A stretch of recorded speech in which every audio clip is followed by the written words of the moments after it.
saya sampaikan ke Bapak Presiden juga waktu kebetulan kan. Hello Technolovers, nama Garibaldi Thohir, yang lebih akrab dikenal sebagai Boy Thohir, kini menjadi sorotan setelah mencuatnya kasus korupsi di PT Pertamina Patraniaga. Sebagai kakak dari Menteri BUMN Erick Thohir, namanya semakin diperbincangkan karena dugaan keterlibatannya dalam kasus tersebut. Namun, jauh sebelum isu itu mencuat, Boy Thohir sudah lama dikenal sebagai salah satu pengusaha dan investor berpengaruh di Indonesia, khususnya di sektor energi dan keuangan. Baru-baru ini, Presiden Prabowo Subianto mengundang sejumlah konglomerat dan pengusaha papan atas untuk menghadiri pertemuan di Istana Kepresidenan Jakarta pada Kamis 6 Maret 2025. Dalam agenda tersebut, Boy Thohir menjadi salah satu tokoh yang turut hadir. Pertemuan ini membahas berbagai isu strategis, mulai dari pelaksanaan program Makan Bergizi Gratis atau MBG hingga pengelolaan investasi melalui Danantara. Lantas, seperti apa sosok Boy Thohir, bagaimana sepak terjangnya, dan berapa total jumlah kekayaannya, serta koleksi barang mewah miliknya? Yuk, mari kita bongkar.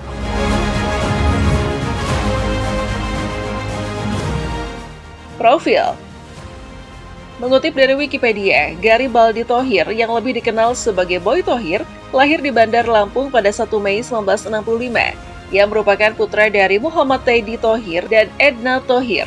Boy Thohir juga merupakan kakak kandung Erick Thohir yang saat ini menjabat sebagai Menteri Badan Usaha Milik Negara atau BUMN untuk periode 2024-2029 sekaligus Ketua Umum PSSI. Dalam perjalanan pendidikannya, Boy Thohir menempuh studi di University of Southern California, Amerika Serikat, dan berhasil meraih gelar Sarjana Administrasi Bisnis pada tahun 1988. Karir profesionalnya dimulai dengan bergabung bersama Astra, perusahaan yang saat itu dipimpin oleh ayahnya. Setelah merasa cukup banyak belajar dari Astra, ia memutuskan mencoba peruntungannya sendiri di dunia bisnis dengan mendirikan perusahaan properti.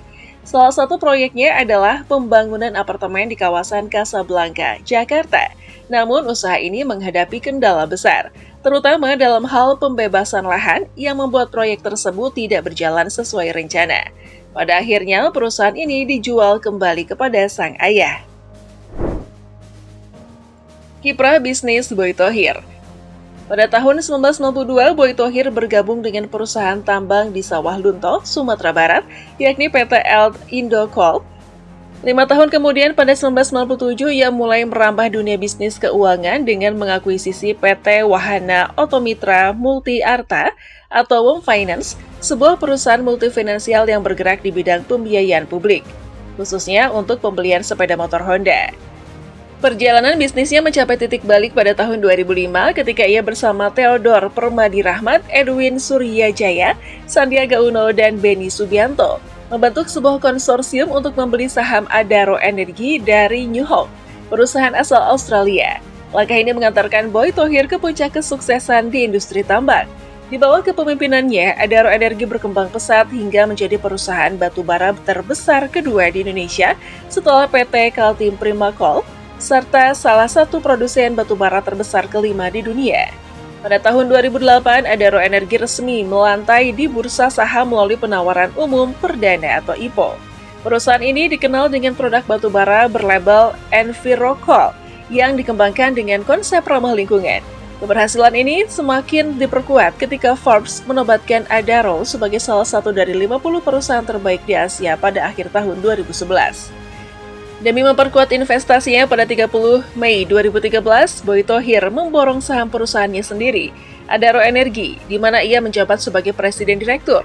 Tak hanya itu, rekam jejaknya di dunia bisnis terus berkembang. Pada tahun 2015, ia ditunjuk sebagai Komisaris PT Bursa Efek Indonesia atau BI, menggantikan Dwi Sucipto. Kemudian pada 2020 hingga 2023, ia juga dipercaya menjabat sebagai Komisaris Utama PT GoTo Gojek Tokopedia Tbk. Harta kekayaan. Berdasarkan catatan Forbes, Boy Thohir menempati peringkat ke-17 dalam daftar orang terkaya di Indonesia pada tahun 2024. Mengutip data yang sama, total kekayaan Garibaldi Thohir hingga tahun 2024 mencapai sekitar 3,8 miliar US dollar atau setara dengan kurang lebih 61,3 triliun rupiah.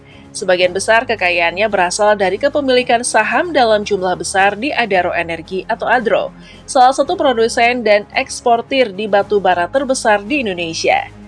Menurut data dari Kustodian Sentral Efek Indonesia atau KSEI, Boy Thohir tercatat memiliki 6,43% saham Adro yang setara dengan 1.976.632.710 lembar saham. Selain itu, ia juga berinvestasi di sektor baterai kendaraan listrik dengan menggenggam 8,46% saham di Merdeka Battery Materials atau MBME pada tahun 2024. Tak hanya itu, Garibaldi Thohir juga memiliki kepemilikan saham di sejumlah perusahaan lain, termasuk Goto, Trim, Worms, BFIN, Asai, dan ESA, yang semakin memperkuat posisinya sebagai salah satu pengusaha dan investor paling berpengaruh di Indonesia. Bertemu dengan Prabowo Subianto. Presiden Direktur PT Adaro Energi Indonesia Tbk, Garibaldi Thohir, atau yang lebih dikenal sebagai Boy Thohir, mengungkap isi pertemuannya dengan Presiden Prabowo Subianto bersama sejumlah pengusaha papan atas lainnya, seperti Antoni Salim dan Sugianto Kusuma alias Aguan. Dalam pertemuan tersebut, Boy Thohir menyebut bahwa mereka membahas berbagai topik penting, termasuk soal Badan Pengelola Investasi Daya Anagata Nusantara atau Danentara, serta program makan bergizi gratis atau MBG. Ia juga menambahkan bahwa Prabowo mengajak para pengusaha untuk bergotong royong dalam membangun negeri. Menurutnya, setiap pengusaha nantinya akan mendukung program prioritas pemerintah sesuai dengan wilayah usaha mereka masing-masing. Pertemuan ini berlangsung di Istana Kepresidenan pada Kamis 6 Maret dan turut dihadiri oleh sejumlah konglomerat ternama.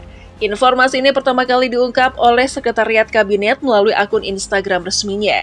Dari unggahan tersebut, diketahui bahwa selain Boy Thohir, para pengusaha yang hadir antara lain Antoni Salim, Sugianto Kusuma alias Aguan, Prajogo Pangestu, Franky Wijaya, Dato Sri Tahir, James Rialdi, dan Tommy Winata. Sekretaris Kabinet Teddy Indra Wijaya menjelaskan bahwa dalam pertemuan ini, Prabowo dan para pengusaha berdiskusi mengenai berbagai perkembangan terkini, baik di dalam negeri maupun di tingkat global. Meski tidak mengungkap secara rinci hasil pembicaraan, Teddy menyebut bahwa Prabowo memberikan apresiasi atas dukungan para pengusaha terhadap berbagai kebijakan dan program pemerintah, terutama yang berkaitan dengan kepentingan serta kesejahteraan rakyat.